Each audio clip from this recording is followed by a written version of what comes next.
Look at this. We got people giving Benjamins right here. Fuzz gave a level. EK Fuchs bought a level. Maggot Scar bought 2 levels. Neurologist bought a level. Cruciform Sword bought a level. Muzarati bought 4 levels. Mr. Pepschmear bought 2 levels. Thar Baron bought a level. Ren bought a level. We are at $5,303.81. Thank you, contributors. Together, we are making this a totally badass event. In fact, shots are fired. Bang, bang, bang. And guess what? People are noticing. People at Twitch are noticing. People at Relic are noticing. People at Sega are noticing. We got people. Something's going on. ESL is noticing. We got something going on here, my friends. We are building something. That's right. We've been building it for what? 7 years. We ain't gonna stop. Ami ain't gonna retreat. Never, never retreat. What's up, yo? What's up with the chat? Bread Marsh, Live Place is here.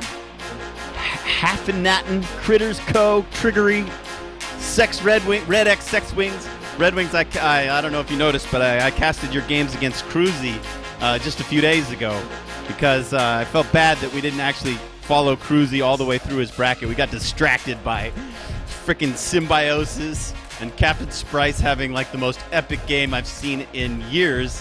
And then, you know, before that was preceded by Siberian and Korean Army having an epic game. And so we kind of lost track of Cruzy, and we didn't get a chance to cover his round 6 games against you, Red Wings. So I went back and I casted those.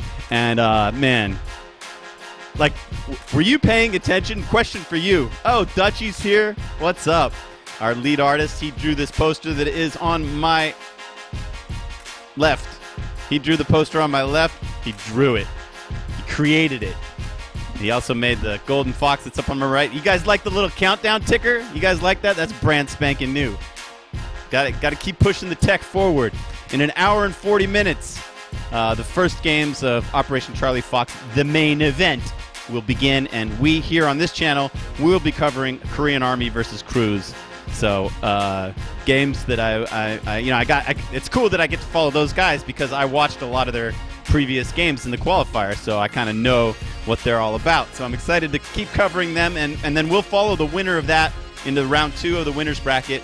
And who do they play? I think they play Aimstrong. I think the winner of that plays Aimstrong.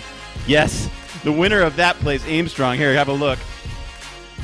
Have a look. Come on, where is it? Here it is. Look at that. So we're going to be doing Cruzy versus Korean Army. We've got that match. What is that? Match B. And then after that, we'll do match F of Aimstrong versus the winner. And then after that, we're going to jump down to the bottom bracket. And whoever loses match F, so that could be Cruzy or Korean Army or Aimstrong, whoever loses match F will go down to the bottom bracket and play... Where's loser F? There. At the very bottom. See, loser F versus loser C. So a possible opponent could be... Man, it's so damn small. I can't rate it. I gotta go bigger. Here we go. Loser C. No. Yeah, F versus loser C. Okay, loser C would be Dev M or Paula.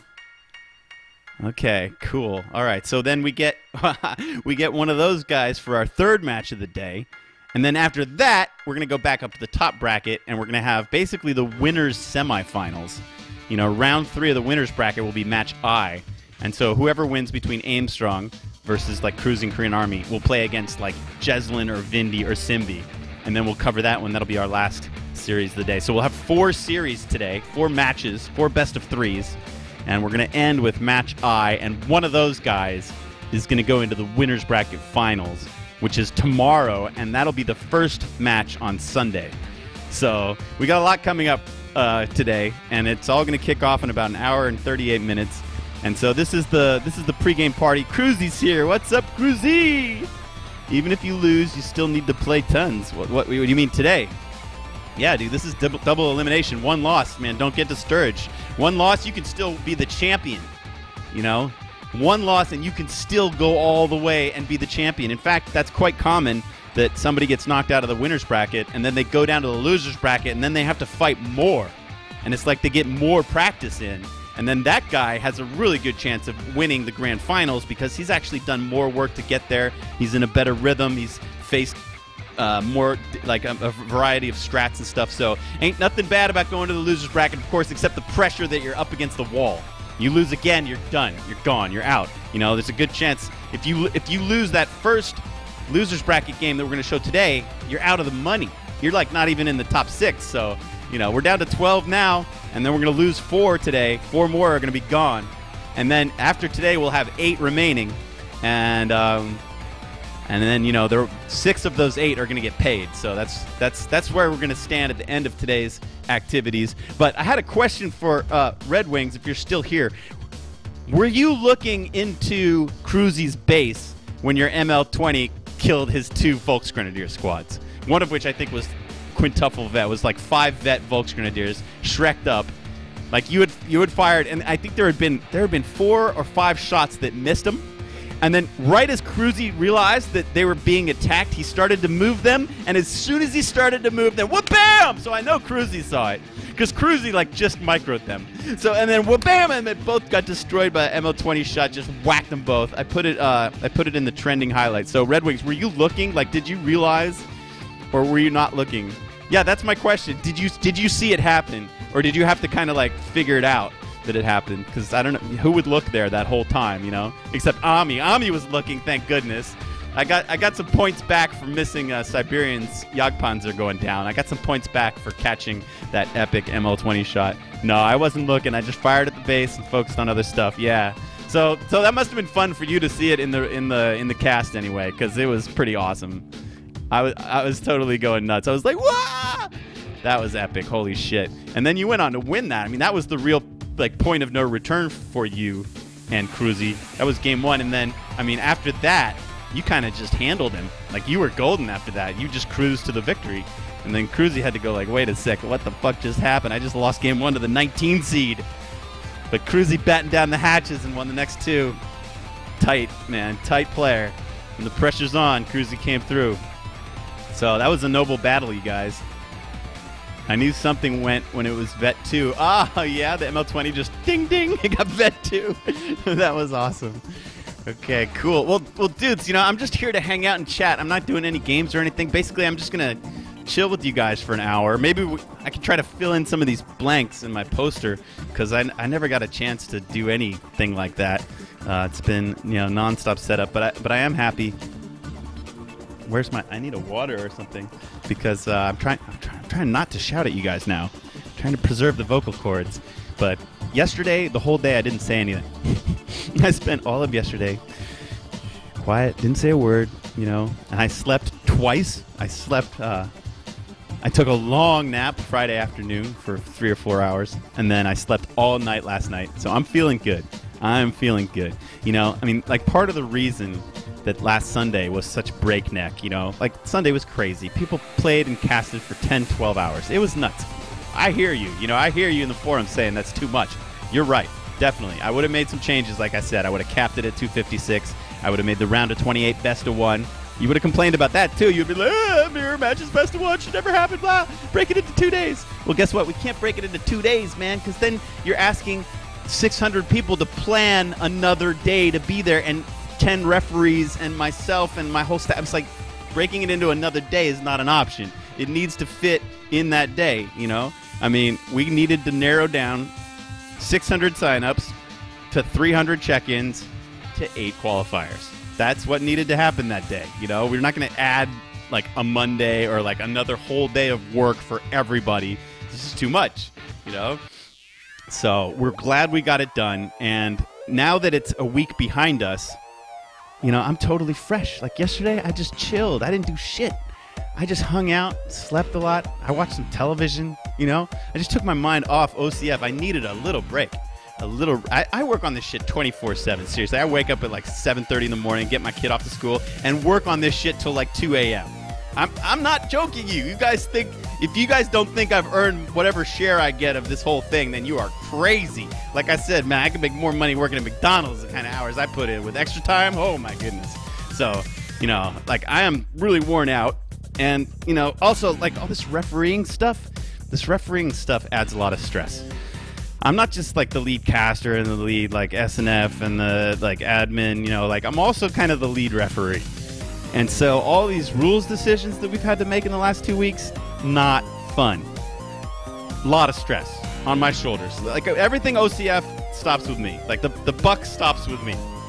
You know, I need to make all the final decisions. I do my best to distribute as much work as I can. You know, like anybody that I like see that's like capable and willing to take on responsibility, like Bjorn, for example. He just came in there and took over the referees. Like he took over the check-ins, he took over the putting people through on the brackets, he took over like greening the threads and reporting once they were through to keep all the threads organized in the forums. I can't thank him enough, and like all of the referees that showed up, like Swift Saber and Swan VIP and Existent and the Soldier and, you know, Bloodknock, like so many guys showed up. We had a crew of like 10 refs in the channel.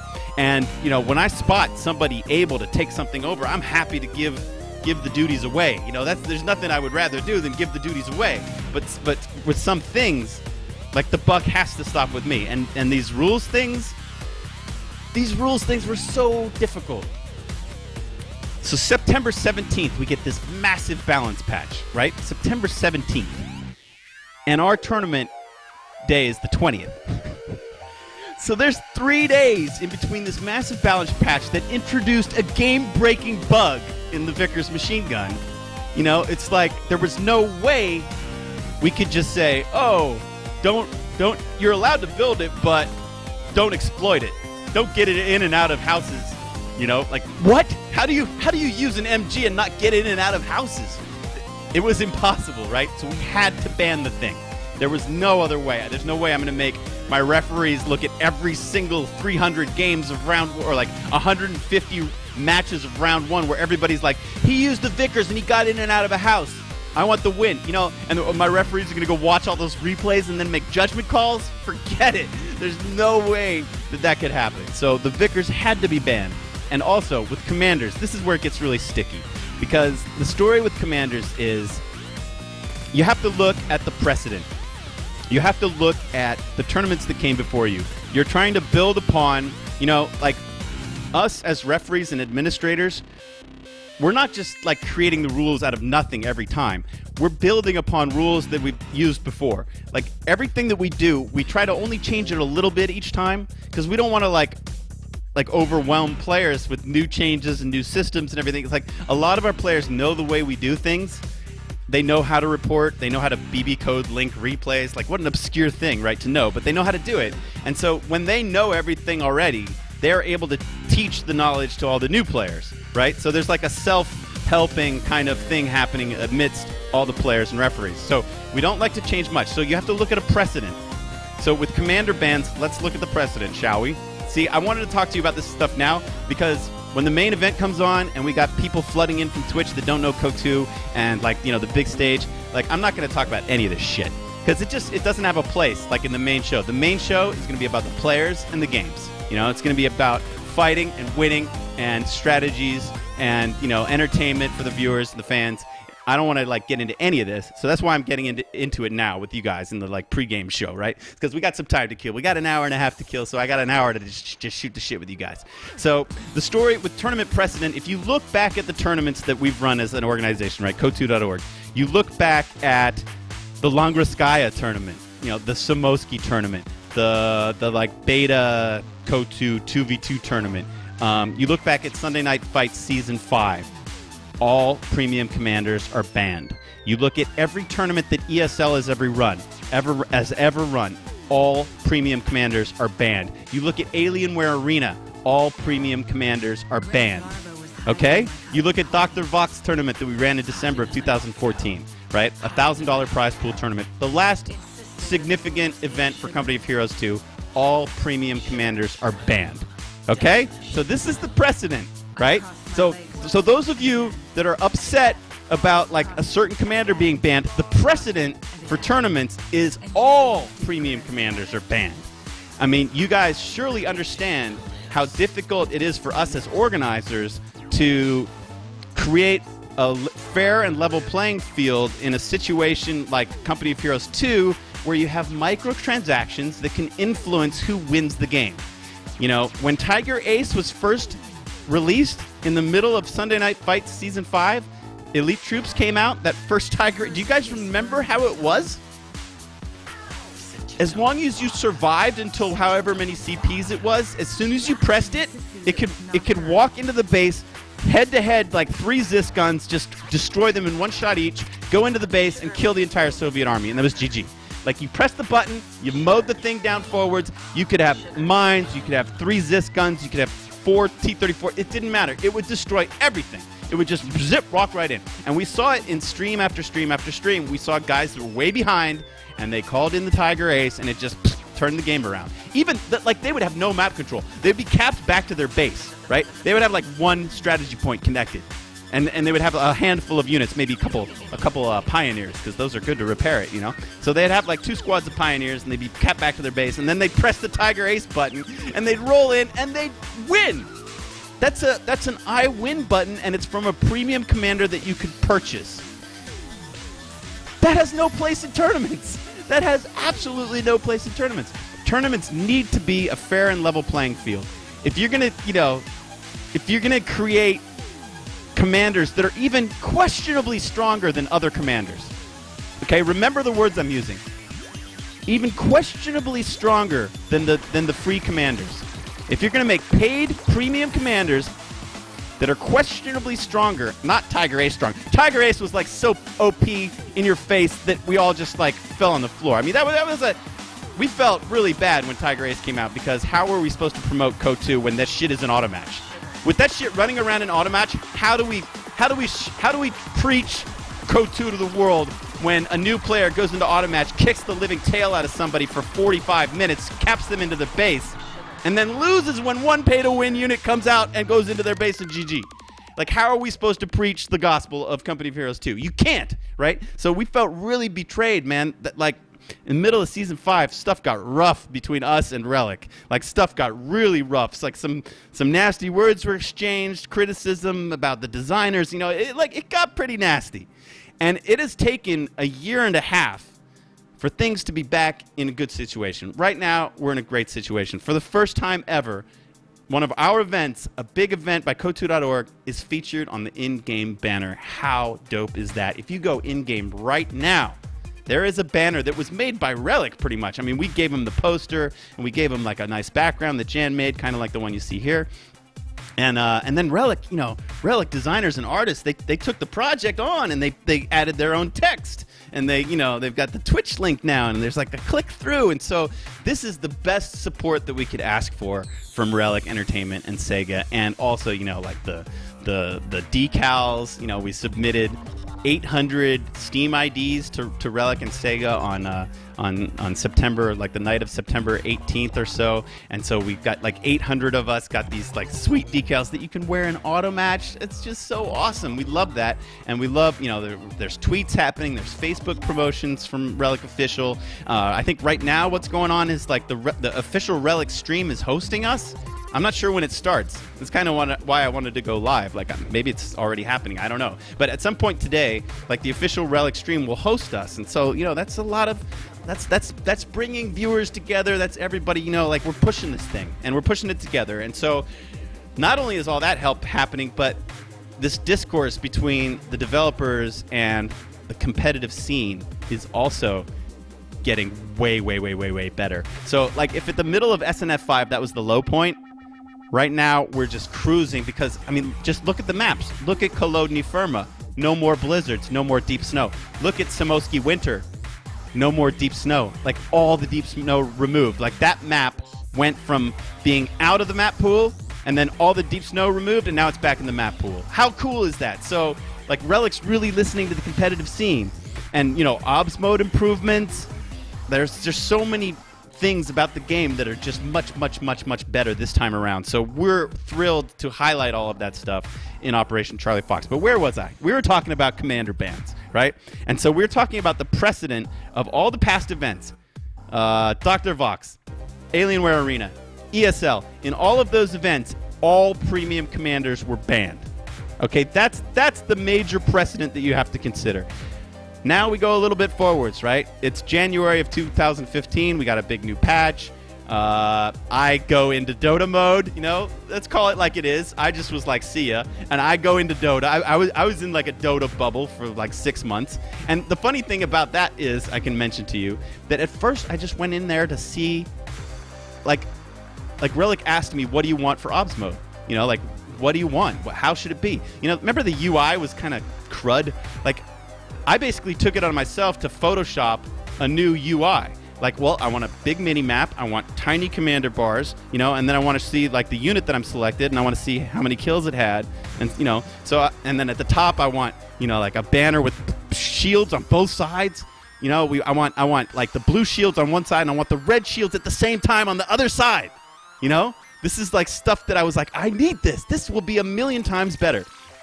And so like Relic, like I don't know if they asked me or not, but they were going to start working on Osmo, so I was like, well, let's see how the pros do it. So I went into Dota, and then I got hooked on the game, and so I was in a Dota bubble for 6 months. But not only did that inform me about like how the top line spectator sport, like Dota just had the biggest esports event in the history of man at the Key Arena in Seattle Center at the beginning of August. Dota had the International 5, which gave an $18 million prize pool away. Okay, that's the largest event in the history of esports. So they're doing something right. So not only did I learn about how they present the game to the viewers, like where the stuff is in the UI, how they bring stats up and all this stuff. Like, not only did I learn that, but I also learned, and this was a bonus that I never expected, I learned how Valve has harnessed the power of crowdfunding to like boost prize pools and also really engage all the players in the event, like engage the fans, like not just the top 1% players, but all the players and all the fans. So I learned that. I learned like a formula for creating an event using crowdfunding. So that was like an extra bonus. So then we thought, and then I came back to code2.org, and I'm always, it's not like I ever really left. Come on, every day I'm visiting trendings. Like all your trendings that you've submitted for the last two and a half years, guess who vised them? Like I've been doing that every day for the last 2.5. That's what I do, Like the staff helps a little bit, but 90% I think were visited by me. So I'm always checking the site. I'm always keeping an eye on staff. I'm always making sure that we have quality portal posts, quality guides, and quality art. Like I'm always there. It's not like I ever really left. I'm always checking the site. It's my baby, man. I love code2.org. Are you kidding? It's my baby. I would never abandon it. Just leave it on the church steps. Hell no. I'm there every day. So I come back in the beginning of summer, and I say to my staff, like, what if we tried a crowdfunded event?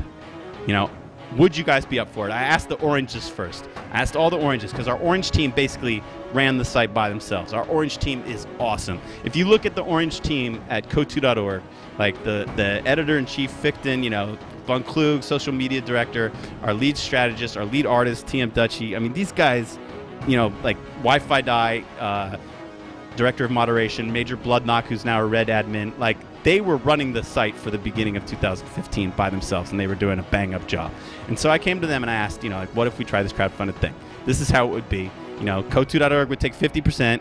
I'm sorry I can't pay you. We're not big enough yet. I'm gonna try to get Jan in on it because Jan has just done as much work as I have in the past couple of months. This guy is a trooper, man. He coded everything. He coded the little ticker that you're looking at right there. That brand new ticker, we just made that like an hour ago, Jan and I together. So, we're going to try to get Jan in on it. I don't know how exactly we're going to do that. We haven't figured it out yet, but after the event, we will figure it out. And, I presented it to the Orange. I was like, this is how it would have to be. Are you guys up for it? And I got an overwhelming positive response. And so then we started to plan it. And, there was a phone call between myself and Major Bloodknock and Jan and maybe one other person where we spent 2 hours trying to figure out the name for the damn thing. And so finally we came up with Charlie Fox, which is, of course, the British call signs, Charlie and Fox, C and F. Those are the British call signs for crowdfunding, CF. And yeah, computer heat, Romeo. Well, Romeo is the next part of this story about the commander ban. So I left you at December, Ami going into Dota, and, the Orange is running the site, right? Running code2.org. Romeo steps up and starts doing Star-Crossed Cup and Star-Crossed Kings tournaments, right? He starts creating these events, and they're real grassroots. They're real from the hip. He puts in some of his own money, I think, as prizes. He takes some donations, you know, he starts creating these events, and there was a series of them, right? So you could play in multiple events, one after the next. And so Romeo just did this pretty much all by himself. A couple artists helped him with the news posts, you know, the editors a little bit, but Romeo was like running the show. And in his tournaments, he allowed all commanders. So that was a break from Code2.org precedent. But he felt that the commanders were balanced enough that he could allow them all, and that would be more fun. Okay? That's Romeo. All right, thank you. That's awesome. Romeo, thank you for running those tournaments, and thank you for breaking the door open for all these commanders, because now it's almost like there are more blue border commanders than there are white border commanders. You know, when we were doing Alienware Arena and ESL, it was maybe half and half, and like it was fine to just only use the white border commanders, right? Just the stock generic ones that come with the armies. But by the time, you know, middle of 2015, like, you know, end of the spring, early summer, the commanders were balanced better. You know, the Tiger Ace got pushed back to like a ridiculous amount of CPs, and the prices got changed and everything. And so like all the commanders were, I guess, kind of viable in tournament play. So Romeo just like opened the floodgates. He just said, all right, nothing's banned, everything's allowed.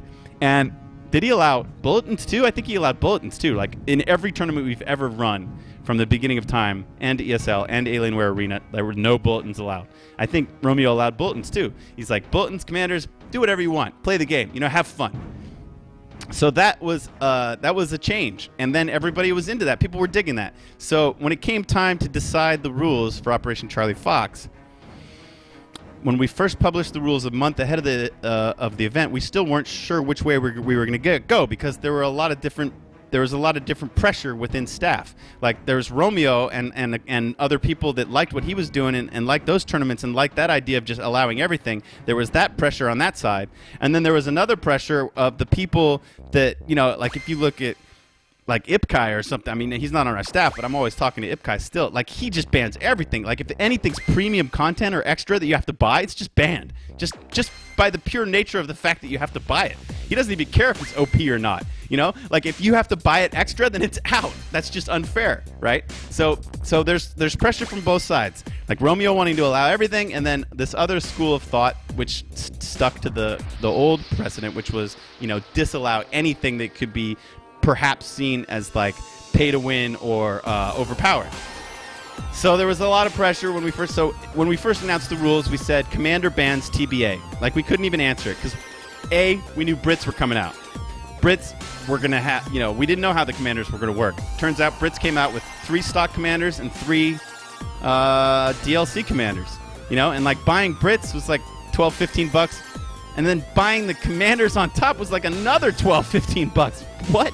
So buying the commanders was like twice the price of the whole faction, or equal. You know, so you had to pay twice. And then suddenly, you know, that's like $30. That's almost the price of a real AAA game. You know, so we didn't know how that would work. So the Brits got launched, and then we also knew that there was a post-Brits patch for September 17th. So we decided to wait until all that stuff came. Wait until people played Brits in Auto Match. Wait till the September 17th patch. After the September 17th patch, we would have to make a tough decision, and we would have to make it fast because the tournament was 3 days later. So those 2 days between the 17th and the 19th, when we announced the commander bans for the quali, that was major stress on for me, because I'm trying to amalgamate all of these opinions. You know, I'm like watching Twitch streams. I'm trying to get an idea myself of what's broken and what's OP and this and that. I'm listening to my staff. You know, we got threads running. I'm chatting top players on Steam. Like, I'm getting feedback from all over the place, and I'm listening to it all. I'm trying to take it all into consideration. I'm also considering the precedent set in the past, and I'm considering what Romeo's done with his tournaments that opened up everything. And so, like, before we launched the quali, after the thread ran 3 or 4 pages of staff giving their opinions, you know, I had to, like, narrow it down to this is what we're going to do. We're going to ban Vickers. If you build Vickers, you're out. We're going to ban Glider Crush. If you launch a Glider and it destroys an OKV HQ, you're out. Period. You know, those are bugged, broken things, and if you use them, you're gone. And then we're going to ban a bunch of commanders. We're banning Tiger Ace. For the same reason that we've banned it ever, we feel that a fuel-less super tank no matter when it comes, is just not correct design for competitive multiplayer. And if you have to pay to get this thing or farm war spoils, if you have to, that could be seen as pay to win. And so if one guy buys it and the other guy doesn't, and this guy gets an advantage, that's not a fair and level playing field. So I insist that kind of stuff, I had to overrule this movement of Romeo and these guys that want to allow everything. And I had to say no to that, because not only do I think it's unfair in the game itself, but also you want to send a message to the developers that doesn't fly. Like, that can't work in tournaments. Like, you need to consider that KO2 needs a better system for matching up commanders in tournaments. Either a tournament mode, a commander ban system, stop releasing this DLC, just put it all in the game. It's like they need to deal with it somehow, because it's creating problems for tournament organizers. So Tiger Ace, nuh-uh. And then, you have this bugged partisan tactics where the partisans can come out at 0 ZP. Like, that was an easy one. Bugged? Nuh-uh, you're out. Banned. Okay? And then, you have these two Brit commanders with this croc with a gazillion HP. When it first came out, it's been lowered since, but it had, just an insane amount of HP. It could flame everything to death. Flamers are already strong in this patch. And it also had a main gun. This thing could do everything. This is sort of like a ridiculous unit. And there's something wrong when the people that are supporting the use of the unit say, you just weren't prepared for it. What? It's like an even game, right? We're fighting 50-50 the whole way through, and then you bring out a unit that ends the game in 2 minutes, and you blame me, who lost, for not being prepared for it? What the fuck? Are you kidding me? That's what people said about the Tiger Ace, man. People that were playing the Tiger Ace in Automatch and just crushing noobs with it were like, oh, well, all you have to do is prepare. Put mines down. Get more Zis guns. That's bull. That's bull. So when people start using that kind of logic of, oh, you weren't prepared, that ding, ding, the warning signs go off, and you think, okay, something's wrong with this unit if it can just in one moment sway the game. And so, both Croc doctrines for the Brits out. And not only that, but they're premium. So you have to buy them, and you get a super unit. No, that doesn't belong in competitive play. So those two were out. And then, this is the toughest one. Rifle Company. Rifle Company is the absolute toughest one, because USF players love Rifle Company. They love bringing out early riflemen with a Pippa vet, because they're great in the early game, and they only cost 20 manpower more. It's a no-brainer. They're awesome. So you get vet riflemen as one or two of your squads in your first 4 rifles or something. And then, later you can put flamers on them. Mainline 5-man infantry with flamers that could deny buildings and cover to your opponent in the early mid-game? That's a no-brainer.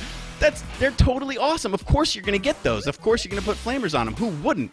Have a 5-man flamer squad? That's GG to all opposing infantry. All you got to do is close the gap, right? And then not only that, but the whole rest of the commander's strong. Phosphorus is strong. EZ8s are strong. They even got buffed. They're stronger than they were. And then we had this, and then rifleman scalability got buffed so that they scale better in the late game, and flamers were already ridiculously good. And so all of those things together, and the fact that it was premium, that you had to pay to get it or farm, was just no, sorry. If one company is a no-brainer, if 90% of people that play USF go Rifle Company, the warning signs are going off. Ding, ding, ding, ding, ding.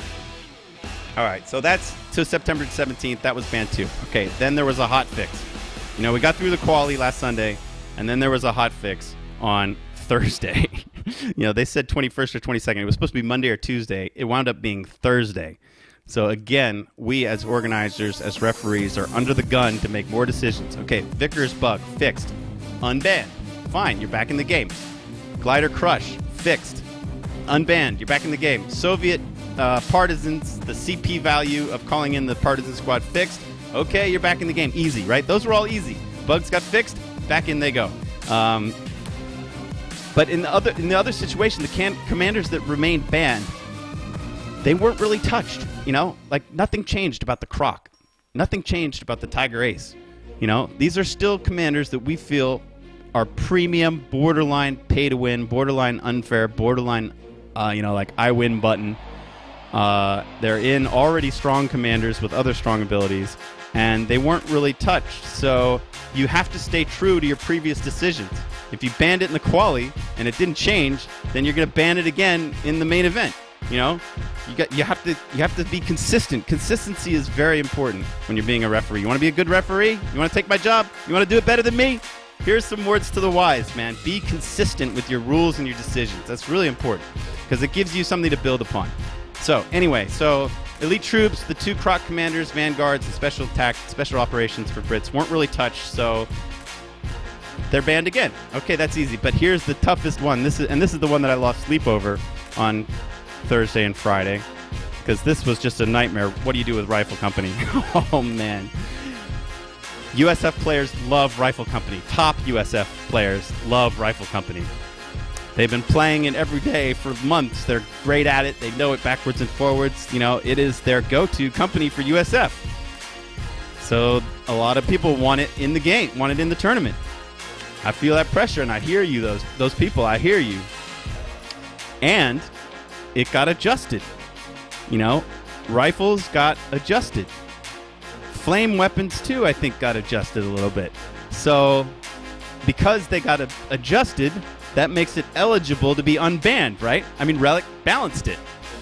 Relic took a pass at rifles and changed some of their stats and nerfed them a little bit, you know, a tiny bit, like 20%, 50%, something but like this, scalability or firing on the run, or, you know, Cruzy's in here, he can fill you in on all the specific details. But anyway, so Relic took a balance patch, so they are eligible to be unbanned.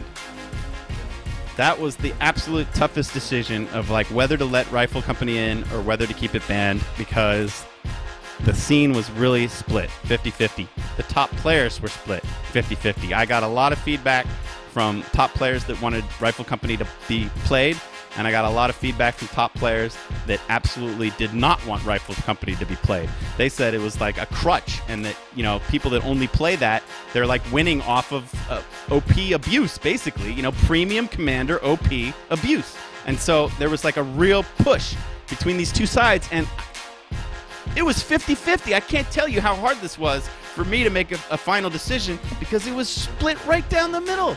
It was so difficult.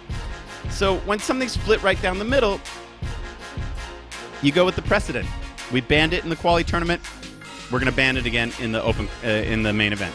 So there it is. I apologize to those of you who really wanted to play Rifle Company. I apologize to the fans of those players who wanted to play Rifle Company. But in the end, we feel it's a premium commander, so you have to buy it. That's a huge strike against it.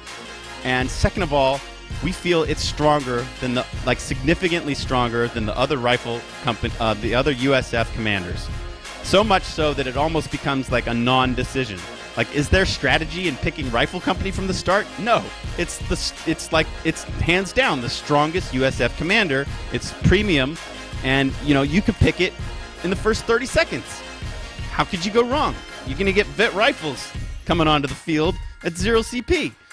You know, so because of these things, because it was premium, because we felt it was significantly stronger than all the other USF commanders, so like OP, basically, you know, unbalanced. Because we felt it still was those two things, then it's still banned. So, you know, in this event, maybe we should have banned all the premium commanders. Maybe we should have just stuck to the previous precedent that was set by ESL, Alien Rare Arena, and all the big Code.org events, you know. But we did have this movement by Romeo to allow everything. So we tried to reconcile this situation. We tried to allow most of the premium commanders. And really, like, these are people's favorite commanders. You know, like the people that you're going to see today in this tournament, tons of premium commanders used. People like these commanders. They use them, and it's fun for them to play with them. So to like lock them all out would also, it'd be a real bummer. So we tried to find a compromise.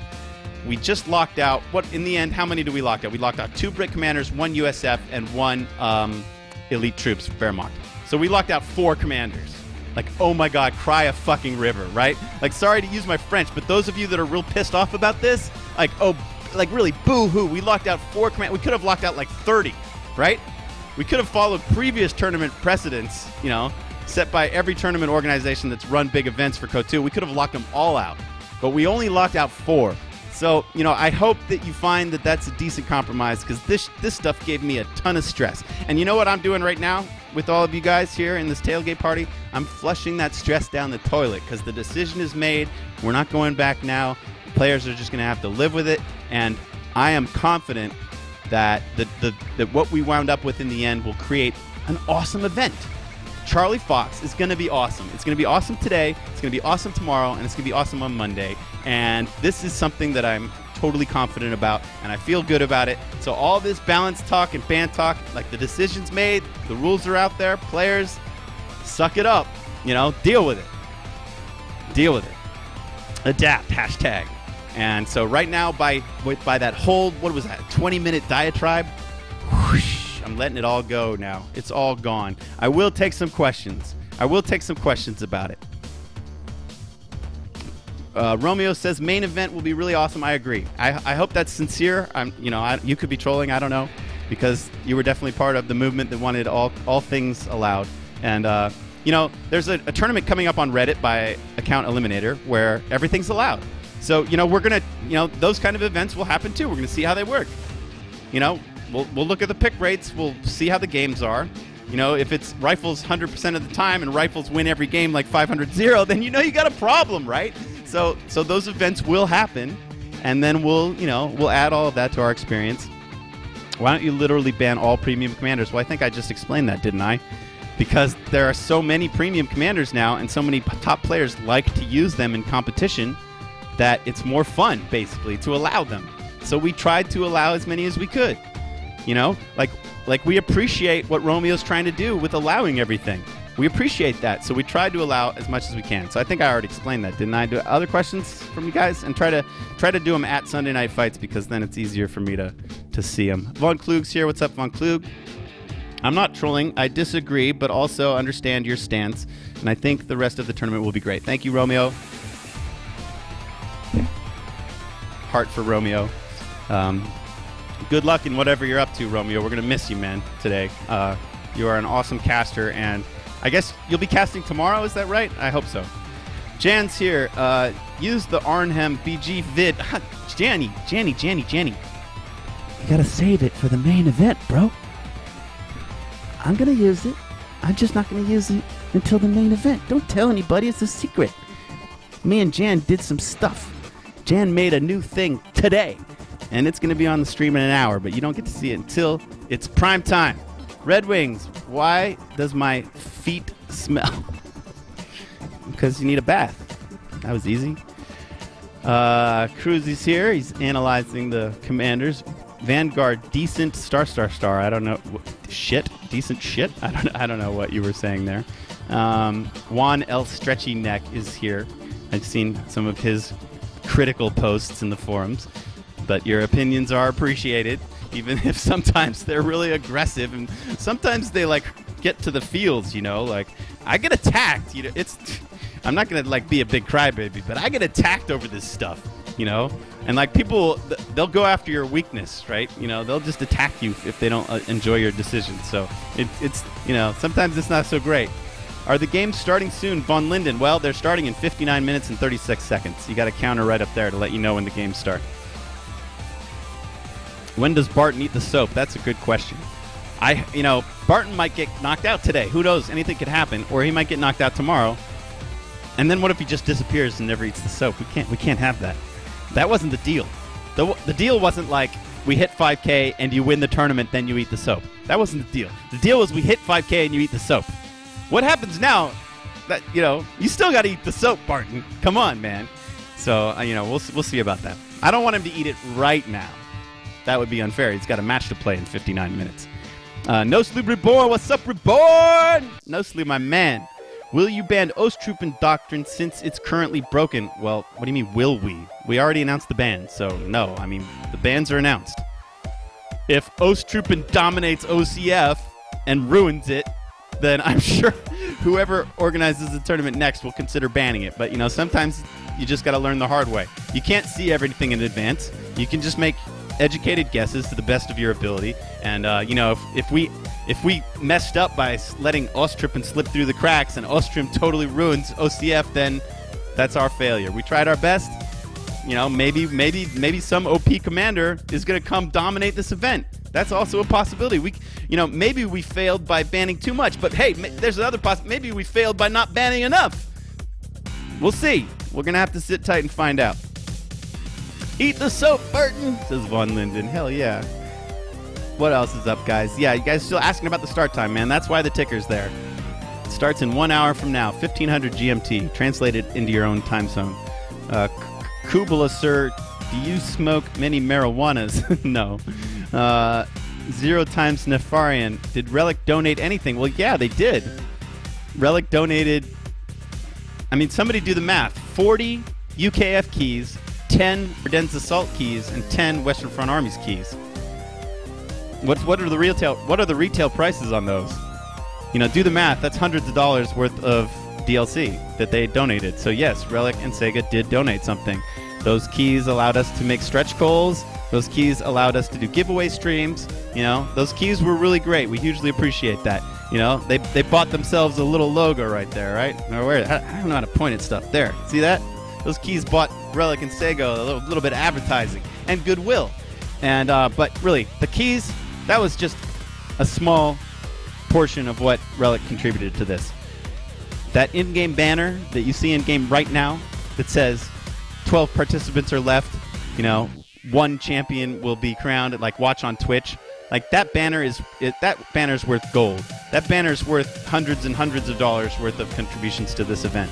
Because that banner and the banner that was up for the last week brought us hundreds and hundreds of new users. In the first weekend, we got like 10,000 hits in 3 days from that in-game banner. We got like 300 new users. We got like 200 new signups for the event. So, by Relic promoting us in-game, they couldn't do anything better than that. And they're also tweeting and they're also doing Facebook promotions. So, hell yeah, Relic contributed. Existent 420. Oh yeah, and don't forget the decals. the decals were awesome.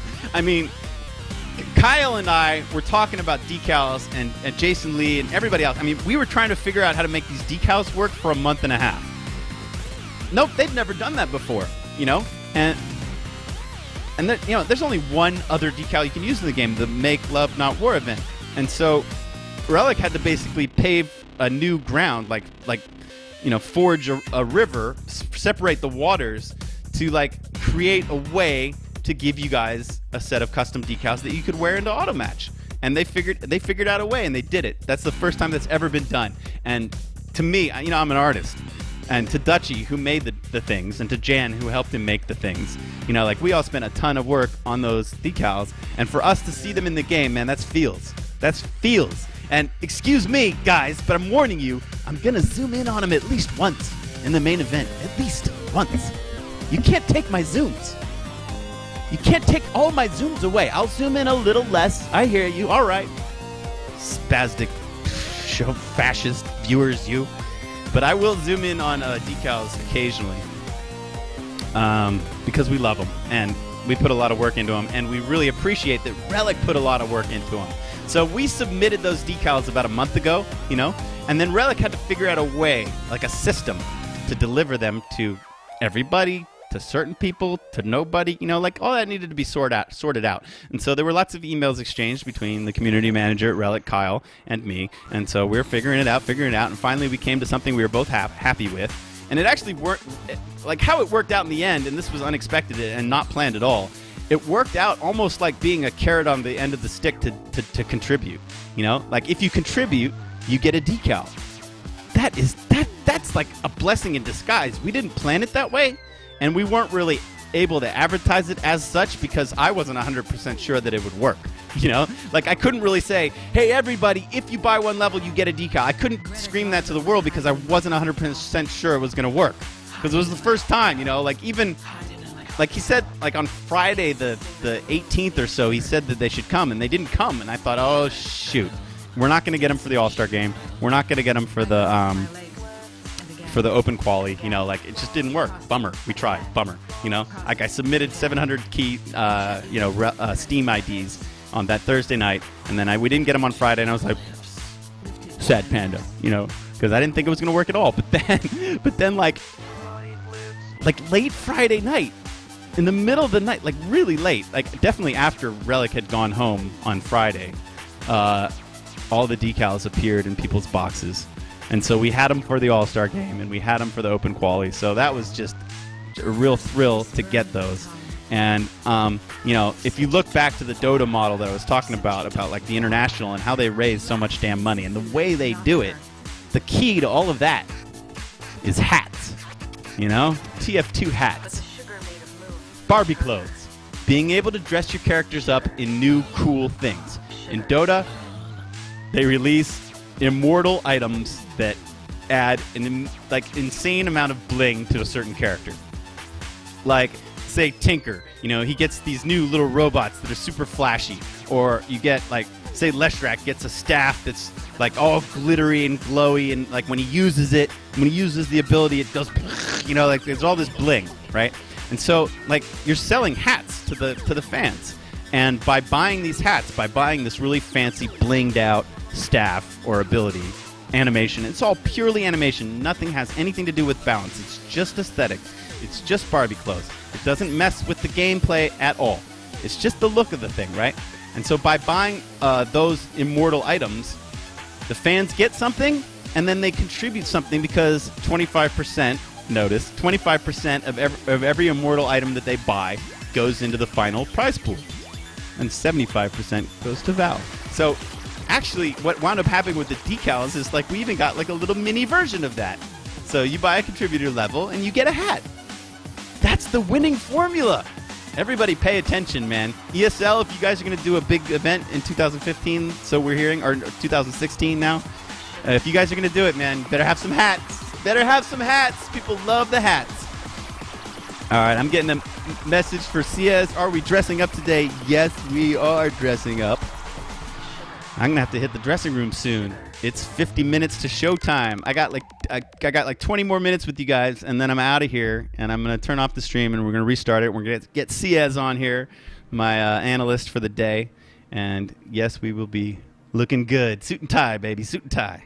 It doesn't have to be black and white. You don't have to wear a tuxedo. Maybe that's later. Sunday Night Fights. Do we have to contribute to get Relic to get the game engine optimized? Man. Relic knows. They know how important it is to optimize the engine. So that is funny, though. Sunday Night Fights, you got the decals for playing or for donating? Both. Every you know, we had to get the list in by Thursday the 17th. So if you contributed since then, you're not going to get decals. I'm sorry. But Relic was very clear that we only got one shot to provide one list. Because I'm sure it took some manpower on their end to convert the list into, you know, and then submit it to Steam, and you know, like there was work involved on their end too. So we got one shot to submit the list on the 17th, and the list that we submitted was all of the contributors, all of the people that signed up, not just checked in and played, but everybody that signed up for Operation Charlie Fox, and all of my staff who signed up. We had a staff thread about, you know, like, do you want the decals? If you do, give me your Steam ID. And so all of my staff on Kotu.org that signed up, and these are the guys that, I mean, Dutchy signed up. Dutchy made the decals. So I was really, really glad that I was able to give one little tiny thing back to all of the staff that are doing the hard work to make Kotu.org happen. So that was nice. Let me get this straight. You think the pick rate is OP? That's called meta. Well, we don't know. That's just conjecture. I'm thinking that USF would be picked all the time. I don't even know. That it's not just the pick rate. That's just one piece of data that you can use to look at, you know, which commanders are the strongest. But it's like if everybody picks something, we're not going to ban it. That doesn't make any sense, obviously. So that's not the cause. That's just another piece of research that goes into showing you like things that you need to look at. JDX45, nice question. Deflection, Ami, which one? Relic knows how important it is. Oh, well, what am I? If your question's for Relic, I can't answer that. You want to know about optimization? Ask Relic. Ami should be the new Lelic community manager. Kyle's doing a good job. Give him a break, man. I think Kyle's doing a pretty good job so far. All right, what else? Swan VIP, I have 2 decals. Pay me $20 and I'll trade you one. Yeah, if you could, right? There's no way to trade decals. Which is a shame, but hopefully that's another thing. You know, they know that the War Spiral system has a lot to be desired, so, you know, it'd be great if we could trade war spoils or gift them. Gifting them would be really cool if we could gift our duplicates to our friends. No Slew is just hammering the same point. But everyone picks Rifle Company's USF because it is the meta. And now it is banned, and USF players have to relearn how to play. Dude, No Slew, when we announced the tournament rules a month ago, we said banned commanders to be announced. Okay? So people that were counting on a premium commander to, like, you know, if like that's the one that they had all their eggs in that basket, that's their problem. Because we announced the rules from the very start. Banned commanders to be announced. And if you look at every event that we've ever run, every event in the past, if you look at Dr. Vox, all commanders were banned.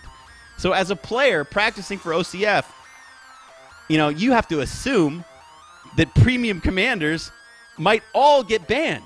Because that's the precedent. So if people, you know, spend all their time practicing one premium commander, I'm sorry, but that's your problem. All right? I'm not going to talk any more about that one because I think we talked long enough about that stuff. Hashtag adapt. That's right, Von Klug. Okay, well, we're looking pretty... What else do we have to do? Let's look at... let me get some player cards set up. You know, I got like 16 more minutes with you guys. You guys want to see my pathetic player card? Here it is. Oh, man, I didn't play USF for 4 weeks already? Damn. Man, you got to stay on top of these ladders or you get a little hidden mark. You don't want to be hidden. If you hover on the H, it tells you what it is. No games played in 4 weeks. So I owe a game. Yeah, my ranks are pretty bad. Oh, I don't even know what number I am anymore because it's hidden. That's a drag. I have to admit, this USF streak, plus 10, Love Nest did it. And a couple of these wins here were by Marcus. But this pathetic USF is all my own. And this, me and Marcus, 15-0, ranked 529. That's all me. Nobody was impersonating me in those team games. We are indeed 15-0. Yeah. Marcus Carey. Anyway, let's go look. Let's load up Cruzy and Helping Hands is streaming. Cool. Is this new? Good grief. I'm not on the list. Where am I? All right, what we want is we want Cruzy. Cruzy, you got to be at the top of some ladder. Where the hell are you, Cruzy? Damn, bro, you're not at the top of any ladder? Oh, here we go. You're 5th on UKF. All right, we got to get Cruzy loaded up because we want to show this. We want to show this at prime time. Because what we're going to be showing in 45 minutes is Cruzy versus Korean Army. It's going to be round 1 of the main event. So we also need Korean Army. So we got to go find him. Is he at the top of any ladders? Man, I have no idea. I guess I could open up my spreadsheet. Let's do that.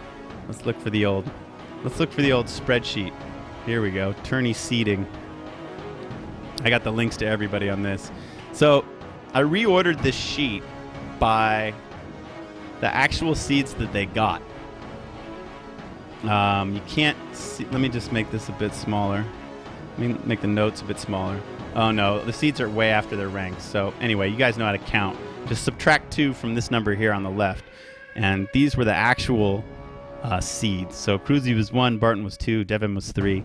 So let's see, what was Korean Army? Korean Army is here, Korea Park. So he was 9. So we're going to be watching. And, you know, Korean Army and Siberian, what a matchup.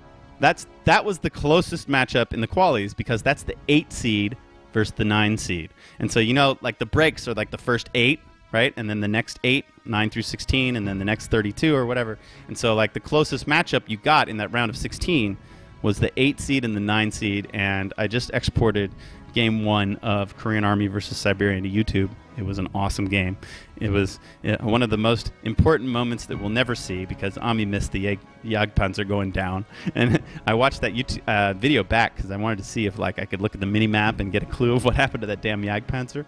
And I wonder, because I missed it, I was like looking over at this infantry squad that was getting incendiary naded on the left. And I wonder if Sib looked over there too, you know, because he had been so good with the Jagdpanzer to get it to 5 vet. He was so good for so long that maybe he too looked over at the ultimate wrong moment, and that's when Korean Army was able to like just sneak up there with those AT guns, and it was like pop, pop. And if you watch in the upper right-hand corner, you can see the unit shield, and you can see that like whatever hit it the first time hit it so hard. I don't know what it was, but like the Jagdpanzer health goes. He loses like 30% of his health in one shot, and then bam, and then like I look back briefly, but I didn't catch that the Jagdpanzers was in such grave danger. Like I scan over there to check what's going on, and the Jagdpanzer's on like a sliver of health, and I don't notice it, and so I scan back to watch the infantry to see if they like avoid the incendiary nade or whatever, and then I go back again, and it's down, and so it's just a wreck. But you know, what a shame, all these patches. Now we can't even like go watch the replay again, but at least we do have that YouTube VOD, and you know, that wasn't the only important moment in the game. The whole game was pretty great. So that was Siberian and Korean Army 8 and 9, really close matchup. So we have the 9 seed versus the 1 seed from the open quali, and let's just grab Korean Army's thing if we can. I hope this is it. Yeah, that's going to be it. Okay, so we've got some Korean characters there. As you guys know, in Seoul, it's going to be midnight. You know, in 40 minutes, it's going to be midnight in Seoul. Just a tie or a suit jacket, too, I'd say. Shirt and tie is enough, CS. Okay, shirt and tie is good. It's the middle of a Saturday afternoon. Should we go Blazers for the finals? Maybe we'll put some Blazers on for the finals. I don't know, but shirt and tie will be good enough. Man, I need to drink something. Sorry, check out these stats. I'll be right back. I need to hydrate.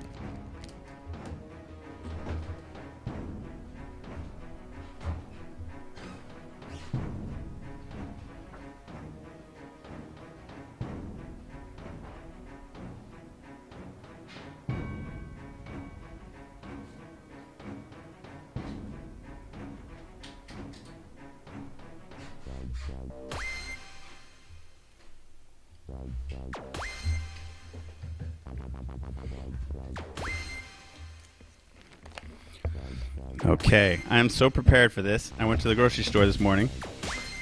I got a couple bottles of water, got a can of Coke, I got a pre-made tuna sandwich, I got 2 frozen pizzas, I got a package of Snickers bars, like 8 Snickers bars. What else did I get?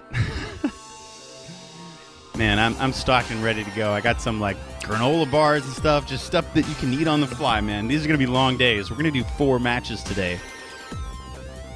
If you estimate an hour and a half to 2 hours for each match, this could be an 8-hour stream. We don't know, so I got to be prepared.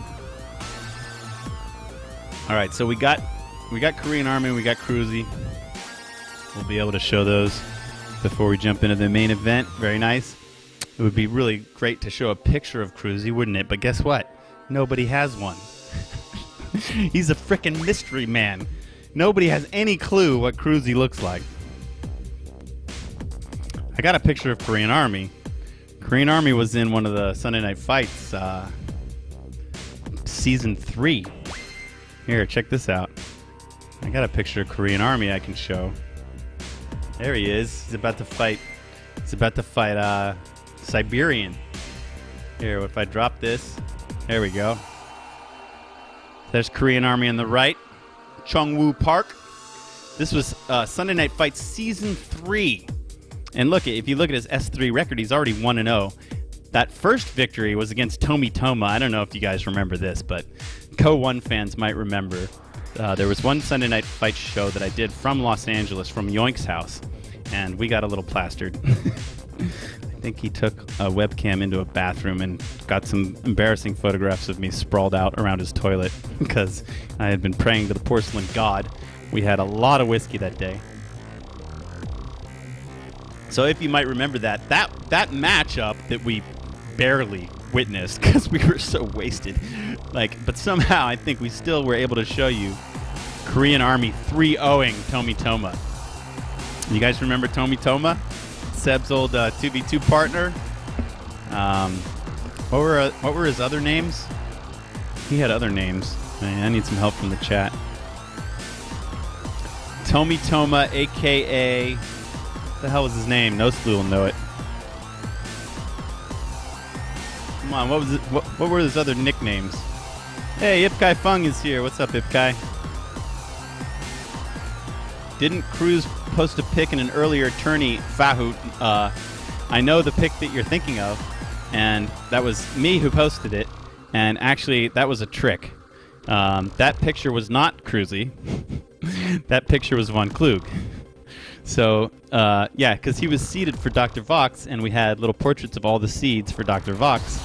And, you know, there's Cruzy, but everybody in the know knew that it wasn't actually Cruzy, it was Von Klug. So we still have no clue. Yeah, Contador, thank you, No Slew. Tomi Toma got blanked by Korean Army, man. Korean Army destroyed Contador 3-0. And I'm glad that it was short and sweet, because I think Yoik and I couldn't have handled anything else. Wow, 37 minutes to game time, guys. In 7 minutes, I'm going to end this tailgate party. It's been fun. And then we're gonna suit up and get ready for the matchup today. Any other questions about everything? We're gonna do, like I said, we're gonna do Cruzy versus Korean Army to start, and then we're going to go into the winner of that versus Aim Strong. Stick right here on SNF, boys. We get to see the winner of Cruzy and Korean Army go up against Aim Strong, our number 4 seed. That should be good. And then we will follow the loser of that match down into the lower bracket, and we'll do that as our third set, whoever they might face. And then we'll come back up to the upper bracket to do match I, which is pretty much the winner's bracket semifinals between 2 of these 6 players, Jeslyn Vindicare Symbiosis versus Aimstrong Cruzy or Korean Army. So that'll be our match I, and we'll conclude the night tonight with that contest. Oh my God, it's going to be epic. I really need to make sure my voice is going to survive this. Do we have any new contributors today? There's one. Ren purchased the level. Thank you very much. We are at 530381. We're going to leave that contribution pipeline open until the last game of the Grand Finals. Grand Finals are going to be best of 5, and you will be able to continue contributing. We've unlocked everything in our stretch goal page. We've unlocked absolutely everything, and we're going to just keep pushing that prize pool up until Monday night. And on Monday night, Jan's going to press a button, and the contribute button is going to vanish, and we're going to be able to pencil in the prize pool right over here. We're going to be able to write in the dollar amounts of how much these guys are going to get. You know, one of the things I was going to do today was try to fill in some names from the qualifier bracket. Do we have time for that? Let's at least get the 8 names of the guys that are fighting. So 1 second, I just want to pencil those in.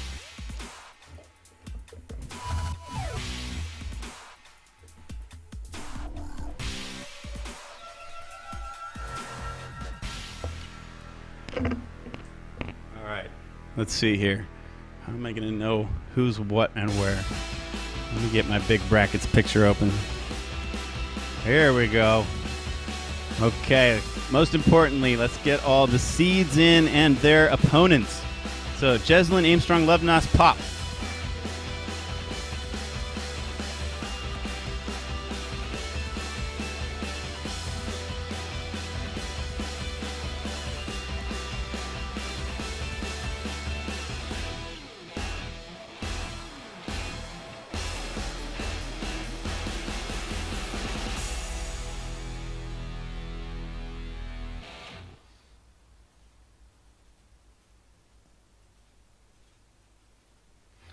Okay, Jezzy, Aim, Love, and Pop are in.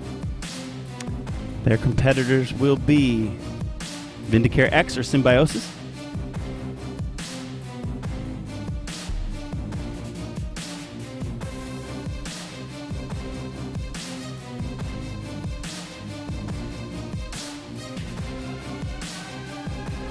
The second matchup is our matchup, Cruzy and Korean Army.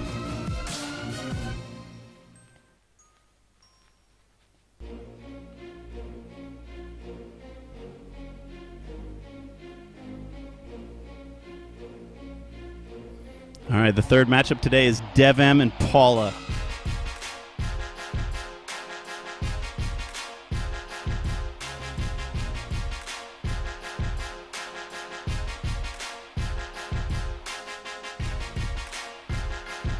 And finally, Barton, PL, and Jove. Oh my God, how do I not get to watch that?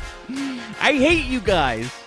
I want to watch Barton, PL, and Jove. Are you kidding me? That's going to be epic. Like Barton with this just insanity and Jove with this super solid play. Oh man, that's going to be good. I don't mind if you leave us and go watch them. You can watch them both. You got to duo screen it. You got to watch. You got to quad it. You got to go watch all 4 matches at once. Barton, PL, and Jove.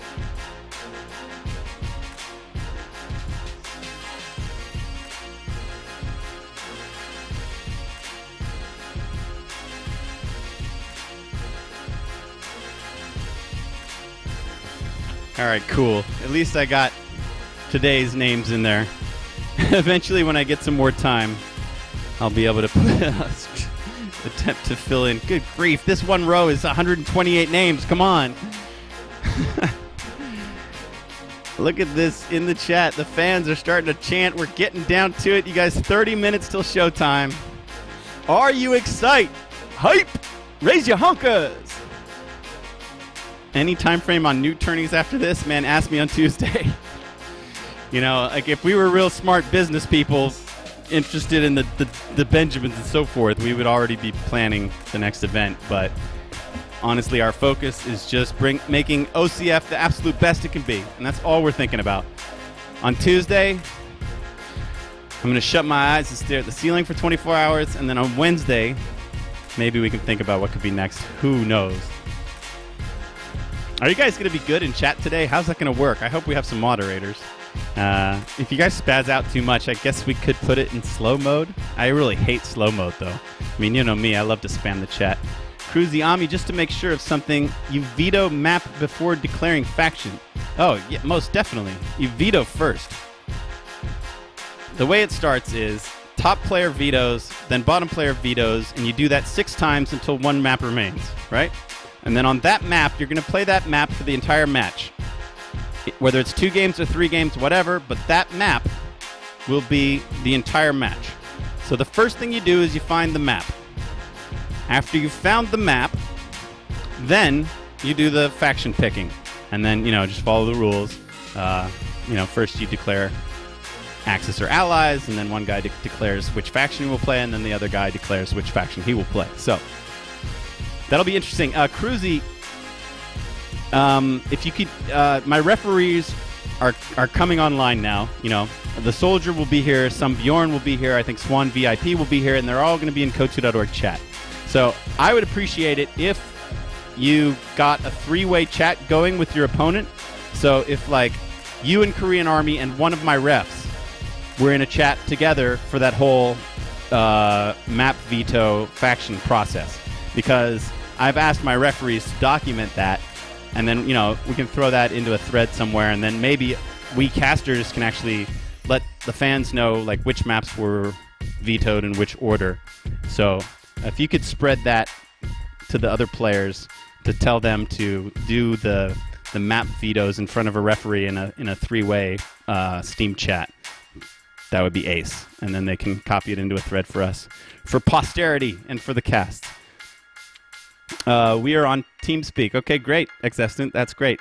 Make sure, I don't know what you got to do, but make sure all the players are in the Kotu.org chat channel. So that's what you want to make sure. You know, all the players are in the chat channel, and then you guys can break off into rooms with like 3 of you. You know, the 2 competitors and 1 referee, and you can help them out with the map vetoes and the factions and so forth.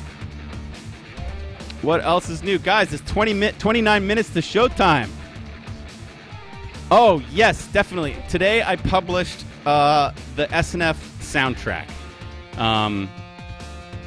If you guys go to the forums and go to the Grand Hall, Kotu.org, Operation Charlie Fox.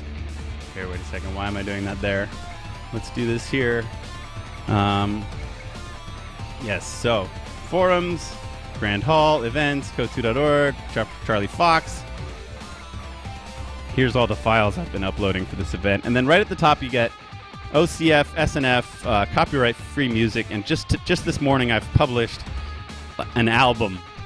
So everything you've been hearing behind me, this is all copyright-free music. So I encourage you to use it, in any content you may be creating. You could use it on your stream without having to worry about getting your audio blanked by Twitch or Google or whoever else. So all this stuff is copyright-free. It's Twitch and YouTube safe. So go ahead and go to this download link and grab it from Mediafire. And this has everything you've been hearing. It's 5 tracks by Linsky, 3 by Stefenfu, and 1 by Octobus. So grab that and enjoy that.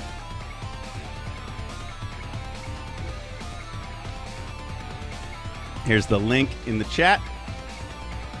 All right, you're welcome. My pleasure. If other people ask for that, keep that link handy, and you'll be able to share it. All right, guys, I think that's it for me. I hope you enjoyed this little tailgate party. I hope I explained the rules and commander ban situation to the best of my ability. That is something that weighs on me. I want to do it I want to make everybody happy, and in that situation, it was impossible.